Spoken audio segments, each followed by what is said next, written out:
संगमनेर विभाग सहकारी दूध उत्पादक संस्था मर्यादित संगमनेरची 51वी वार्षिक सर्वसाधारण सभा माजी मंत्री आमदार बाळासाहेब थोरात यांच्या उपस्थितीत संस्थेचे चेअरमन श्री कैलास घोडेकर यांच्या अध्यक्षतेखाली मोठ्या उत्साहात संपन्न झाली। बाळासाहेब थोरात साहेब यांनी दूध उत्पादक शेतकरी व सभासद यांना मार्गदर्शन केले। त्याचप्रमाणे दूधधंद्यातील समस्यांवर शेतकरी बांधवांची संवाद साधला। संगमनेर विभाग सहकारी दूध उत्पादक संस्था मर्यादित संगमनेर ही संगमनेरमधील दूध उत्पादक यांची प्रथम संस्था असून ती आपणा सर्वांची मातृसंस्था आहे असे गौरवोद्गार काढले। संगमनेर तालुक्यात 9 लाख लिटर दूध दर दिवस संकलित होत असून तो तालुक्याच्या दृष्टीने अभिमानाची बाब आहे। संगमनेर तालुक्याची अर्थव्यवस्था सक्षम करण्यासाठी दूध व्यवसायाचे महत्त्वाचे योगदान राहिले आहे। अतिशय कष्टप्रद व्यवसाय असूनही अडचणी असूनही संगमनेरकर तो जिद्दीने करत आहेत। महाराष्ट्र व महाराष्ट्राबाहेर कुठेही गेलात तरी संगमनेरचे नाव लोक गौरवाने घेतात। ते आपल्यासारख्याच्या सहभागामुळे संस्थेचा कारभार विद्यमान संचालक मंडळ मॅनेजर यांनी जिद्दीने करून संस्थेस उर्वजित अवस्थेकडे नेत आहेत। ही अतिशय अभिमानाची गोष्ट आहे। संस्थेचे chairman Shri Kailas Ghodekar, vice chairman हबप श्री पोपट महाराज अगलावे व संचालक यांच्या अथक परिश्रमाने हे शक्य झाले आहे। संस्थेच्या पुढील कार्यास मी लक्ष शुभेच्छा देतो। यावेळी दूध उत्पादनात प्रथम 5 दूध उत्पादक व पशुखाद्य सभासद सौभाग्यवती यांचा माजी मंत्री बाळासाहेब थोरात साहेब यांच्या हस्ते पैठणी साडी देऊन सन्मान करण्यात आला। त्याचप्रमाणे दूध उत्पादक सभासद बांधव यांच्या ज्या मुलांनी 75% अधिक गुण मिळवून यश संपादन केले आहे अशा विद्यार्थ्यांचा शालेय उपयोगी साहित्य देऊन सन्मान करण्यात आला।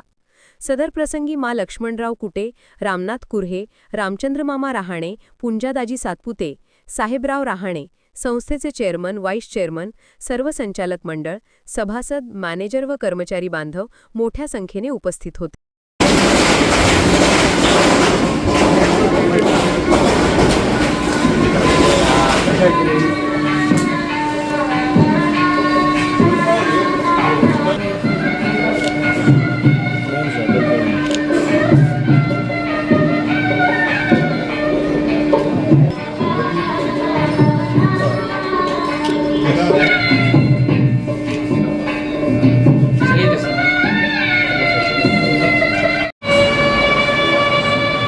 सर इथे समोर बघायचे।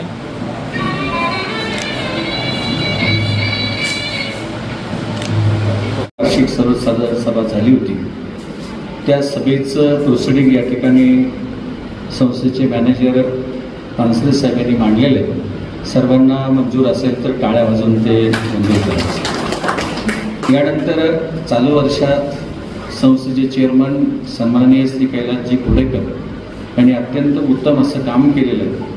तर त्यांच्या कामाचा कार्यवृत्तांत आणि त्याचप्रमाणे संस्थेचे दिरीज पत्रक, ताळेबंद पत्रक, नफातोटा पत्रक, व्यापारी पत्रक इत्यादी संबंधातली मांडणी ते करतील अशी मी त्यांना विनंती करतो। 53 अशी एकूण 19,45,332 तरतूद करण्यात आली आहे। तरतूद आता निव्वळ नफा 4,58,030 इतका झालेला आहे। त्याची कोर्ट नियमाची तरतूद खालीलप्रमाणे केली आहे। कोर्ट नियमाची विभागणी 4,58,030 इतका 16 पशुसंवर्धन टक्क्यांनी 1716 तसेच सभासद शेअर डिव्हिडंड 5% 3,36,724 रुपये, गॅजेट भांडवल 3,367 रुपये इतका नफा मिळवण्यास मान्यता त्यास सर्व सदस्यांनी मंजूर द्यावी। दूध संघाने 30 मार्च 2025 अखेर 12,64,000 इतकं संकलन झालेलं आहे।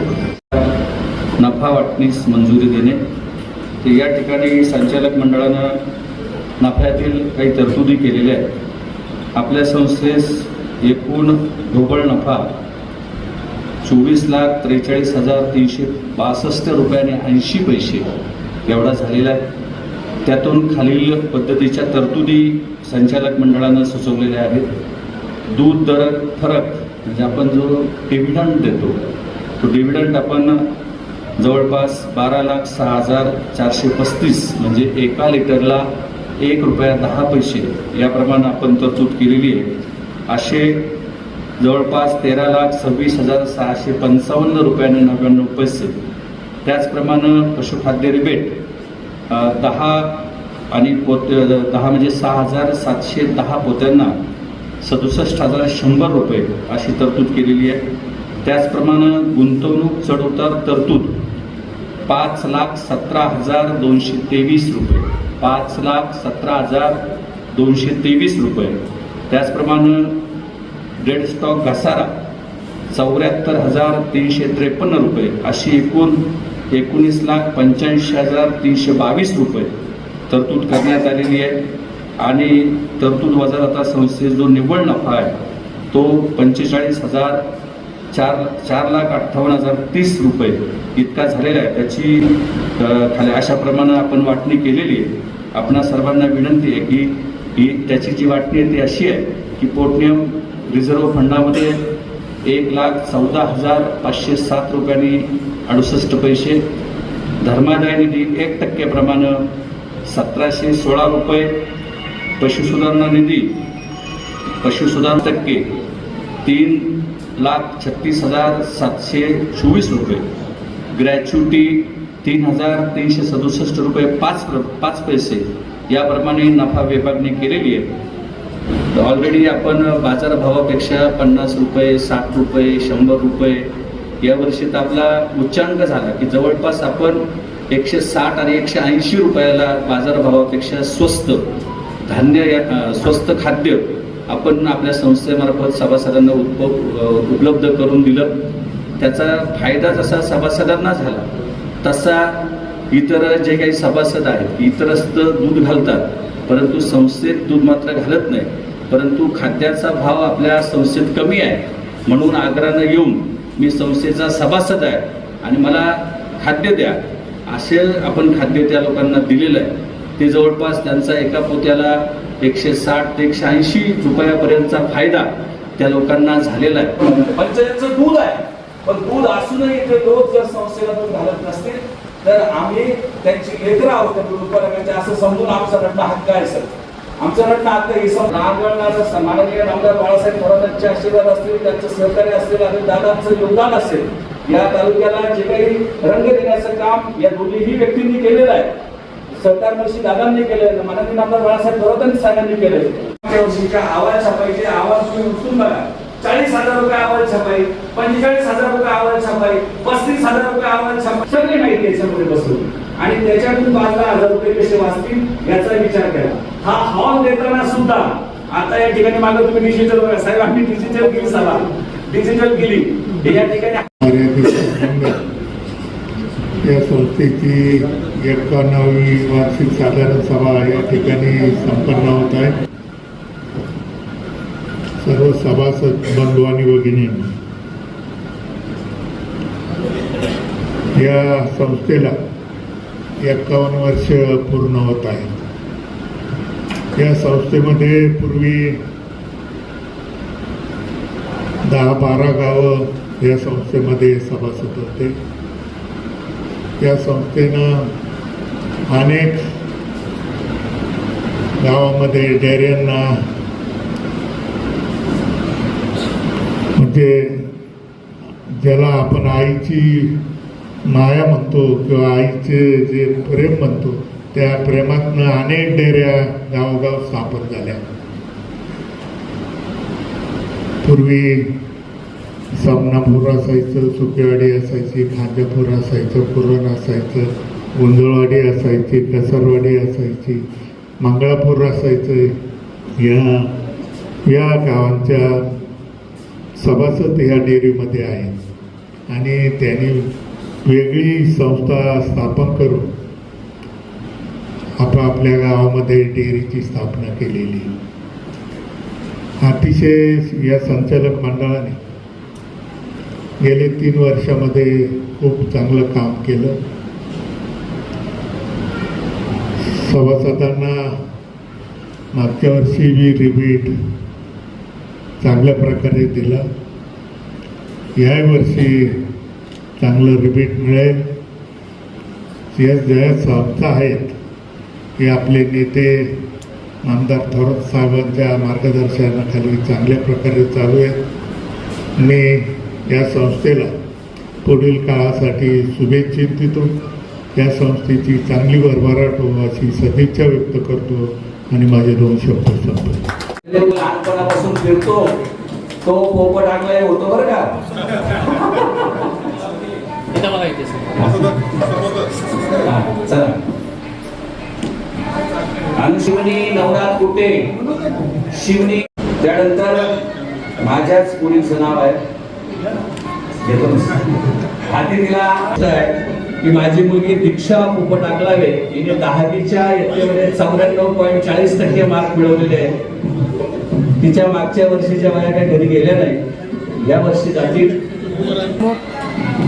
महाराज समोर इथे का कारणे सुनील राऊत. त्यानंतर निधी उत्तम शेलकर. आणि विशेष म्हणजे साहेब तिचे वडील नाही आहेत तरी शेलकर. आणि गुणश्री गणेश गुंजाळ जे आपण गिटल्या देत असतो, टोकऱ्या देत असतो. या वर्षी मात्र आपण आगळी वेगळी कल्पना राबवली आहे. छान अशा पद्धतीची आपण पैठणी दिलेली आहे सगळ्यांना. ती पैठणी घरी न्यावी, आपल्या पत्नीला सुविध पत्नीला द्यावी आणि त्याने आमचं कौतुक करावं. अशा सन्मानाने बाळासाहेब पुंजा पाटील परबत यांनी दैनंदिन 104 लिटर दूध घातलेले. जोरदार टाळ्या बाळासाहेबांसाठी. त्यानंतर जर पैठणीचे कलर तुम्हाला पसंत नसतील तर दुकानदाराशी तसा शब्द घेतलेला आहे, जास्ती पैसे टाकून आणखी. त्यानंतर सर्वात अधिक पोते देणारे संजय. यानंतरच बघ्या. त्यानंतर सरळ सरळ उलटी जायचं.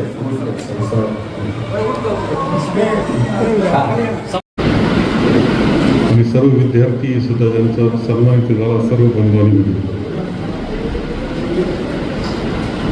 संगमनेर विभाग दूध उत्पादक सहकारी संस्था याची वार्षिक सभा 51वी वार्षिक सभा.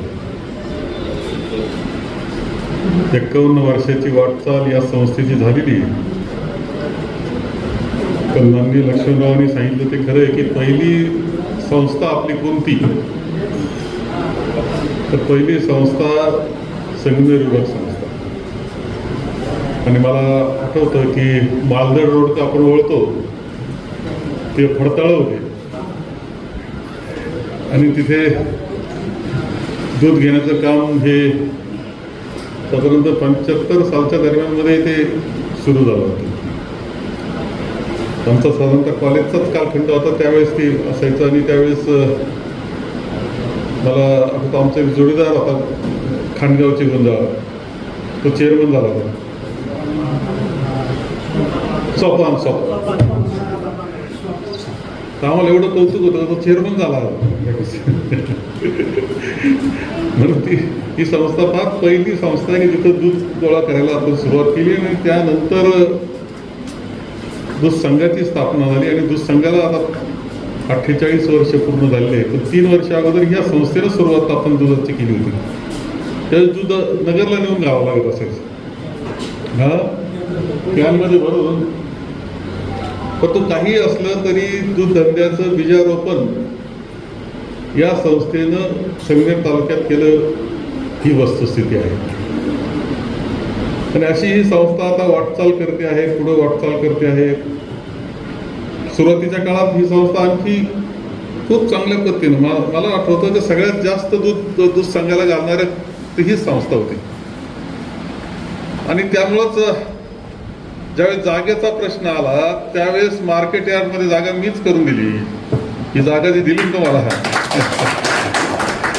तर मार्केट यार्डमध्ये याला जागाच नव्हती. जागा कुठं होती ती आपली भाड्याच्या जागेत चालू असायची. जी संस्था 12,000 त्यावेळेस मला जो आकडा आठवतो सगळ्यात जास्त 12,000चा आकडा त्यावेळेस असेल, त्यावेळेस 15पर्यंत गेला असेल, 15पर्यंत गेला असेल ती या संस्थेजवळ. काळाच्या ओघात अनेक संस्था स्थापन झाल्या आणि त्याचं दुधाचं मग वाटप होत गेलं. आणि मग ही संस्था जरा त्यामध्ये आपोआप कमी होत गेली कारण वाटेकरीच भरपूर झाले. तरी तुम्ही ती चालू ठेवली हे महत्वाचं आहे. पावबाकी सोसायटी एक सोसायटी बाळासाहेब पाटील गुंजाळ काय चेअरमन राहतात ते बरोबर.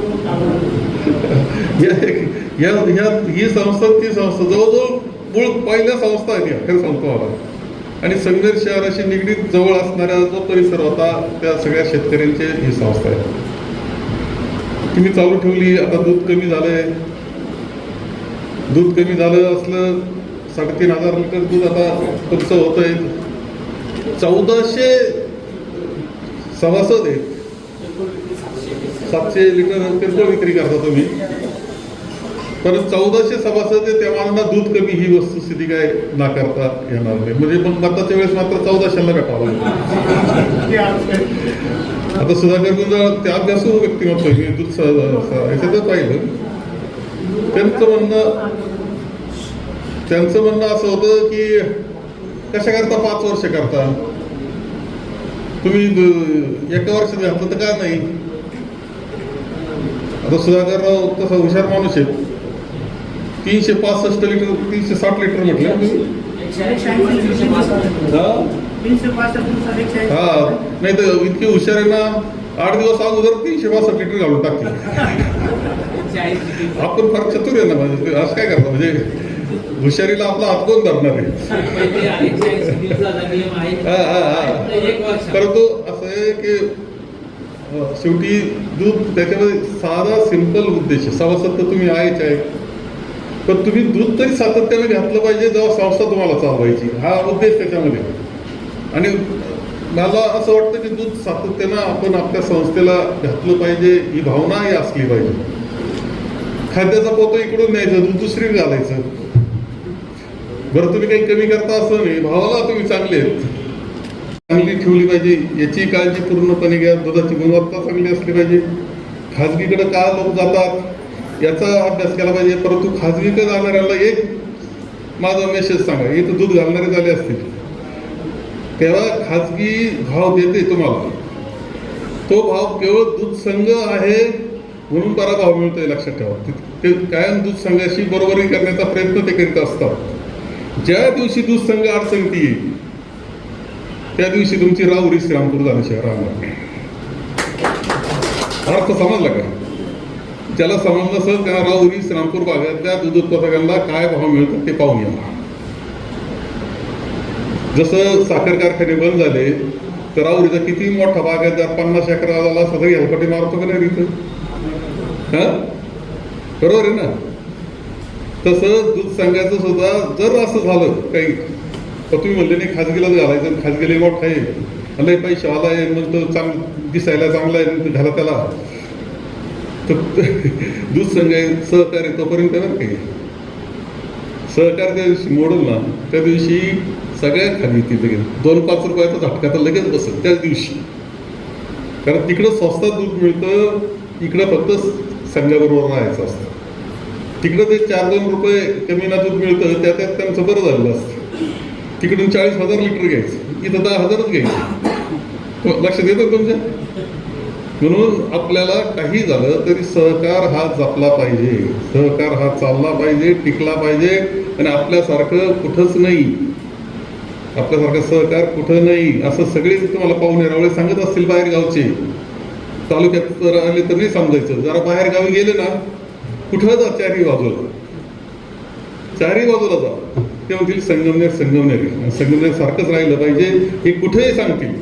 कोणाला प्रतिवाद करायचा असेल माझ्याशी वाटलं नाही तुम्ही म्हणता ते खरं नाही तर माझी चर्चा करायची तयारी, त्यांच्याबरोबर यायची तयारी. तुम्ही म्हणले चला भाऊ एखाद्या तिथं तुमचं नाव चांगलं नाही घेतील तर मी बरोबर येईल तुमच्या ऐकायला का कुठं चुकलं आमचं, कुठं बरं का महाराष्ट्रात कुठंही सहकार असेल तर कोणतं राजकारण असेल, आपलं चांगलं नाव आहे, संघटनेचं नाव चांगलं आहे, ते चांगलं आहे, ते चांगलं टिकलं पाहिजे याची काळजी घेतली पाहिजे. वादविवाद असतातच, मन कुठं खराब होऊन जातं, 10 कामं झाले, 1 झालं नाही तरी कार्यक्रम होऊन जातो काय. म्हणजे हे सगळ्या अडचणी असतात, परंतु या अडचणीतही आपण जे चांगलं आहे त्या पाठीशी राहिलं पाहिजे. म्हणून या दूध सोसायटी तुम्ही चांगलं काम करा. आमच्या खूप शुभेच्छा तुम्हाला या निमित्तानं देतो आणि माझे 2 शब्द संपवतो. मला जाण्याची परवानगी लगेच द्या. सर येते समोर बघायला.